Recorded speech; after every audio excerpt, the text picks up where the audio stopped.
Oh, hello there. I'm Bilchan. I'm Imikung. I'm Banchan. In this class, I'll read to all of you. Chapter 4, Section 6 of the picture of Dorian Gray. Ass. Ah. The picture of Dorian Gray. Oscar Wilde. Chapter 4, Section 6. As he left the room, Ward Henry's heavy eyelids drooped, and he began to think. Certainly few people had ever interested him so much as Dorian Gray, and yet the lad's mad adoration of someone else caused him not the slightest pang of annoyance or jealousy.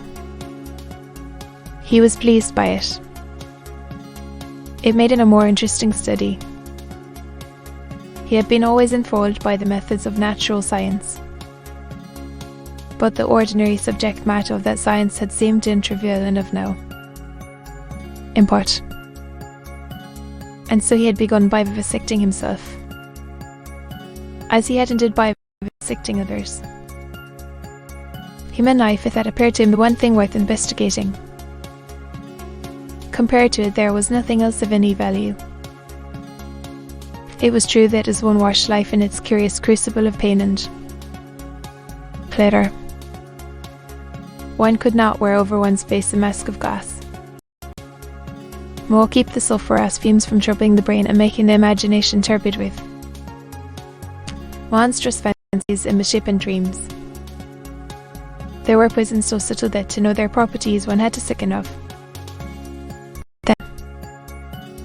There were maladies so strange that one had to pass through them if one sought to understand their nature. And what a great reward one received. How wonderful the whole world became to one.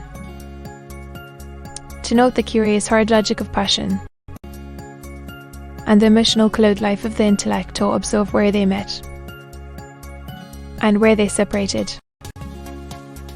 At what point they were in unison, and at what point they were at discord. There was a delight in that. What matter what the cost was? One could never pay too high a price for any sensation. He was consistent of what brought a gleam of pleasure into his Barnagate that. It was through certain words of his, musical words said with musical utterance, that Dorian Gray's soul had turned to this girl and bowed in worship before her. To a large extent the lad was his own creation.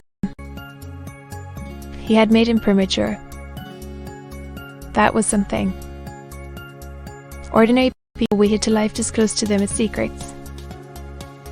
But to the few, to the elect, the mysteries of life were revealed before the veil was drawn away. Sometimes this was the effect of art, and chiefly of the art of literature, which dealt immediately with the passions and the intellect. But now and then a complex personality took the place and assumed the office of art.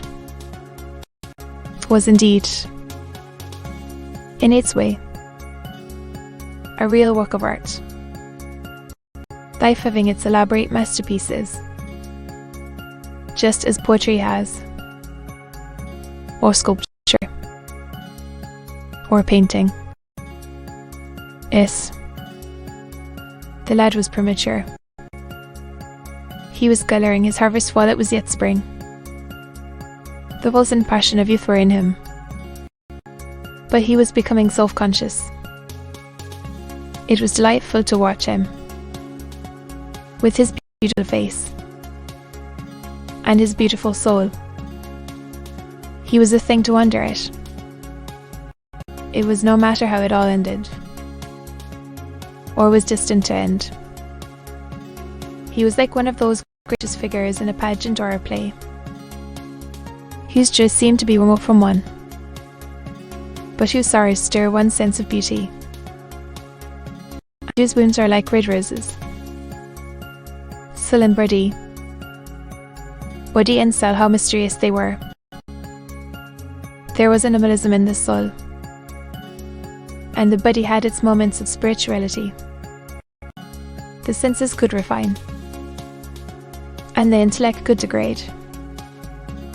Who could say where the flesh impulse ceased, or the psychical impulse began? How shallow were the arbitrary definitions of ordinary psychologists, and yet how difficult to decide between the claims of the various schools. Was the soul a shadow seated in the house of sin? Or was the body really in the soul? As Giordano Bruno thought, the separation of spirit from matter was a mystery, and the union of spirit with matter was a mystery also.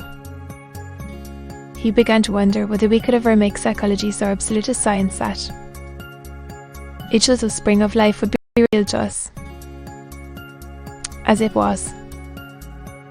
We always misunderstood ourselves and rarely understood others. Experience was of no ethical value. It was merely the name men gave to their mistakes, more or less sad. As a rule, regarded it as a mode of warning, had claimed for it a certain ethical efficacy in the formation of character, had praised it as something that taught us what to follow and showed us what to avoid. But there was no motive power in experience. It was as little of an active cause as conscience itself. All that it really demonstrated was that our future would be the same as our Ata, and that the sin we had done once, and with loathing, we would do many times, and with joy. It was clear to him that the experimental method was the only method by which one could arrive at any scientific analysis of the passions, and certainly Dorian Gray was the subject made to his hand, and seemed to promise rich and fruitful results. His sudden mad love for Sybil Vane was a psychological phenomenon of no small interest. There was no doubt that curiosity had much to do with it. Curiosity and the desire for new experiences. Yet it was not a simple, but rather a very complex passion. What there was into the purely sensuous instinct of boyhood had been transformed by the workings of the imagination, changed into something that seemed to the lad himself to be remote from sense, and was for that very reason all the more dangerous.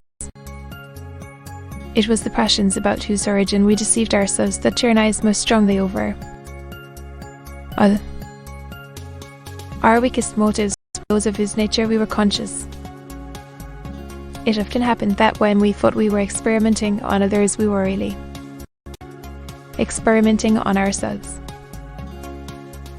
While Lord Henry sat dreaming on these things, a knock came to the door, and his valet entered and reminded him it was time to dress for dinner. He got up and looked out into the street.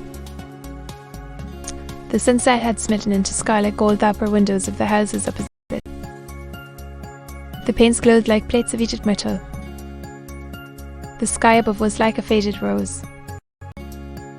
He thought of his friend's young fiery clear life and wondered how it was all going to end. When he arrived home, about 12:30, he saw a telegram lying on the hall table. He opened it and found it was from Dorian Gray. It was to tell him that he was engaged to be married to Sybil Vane. To be continued.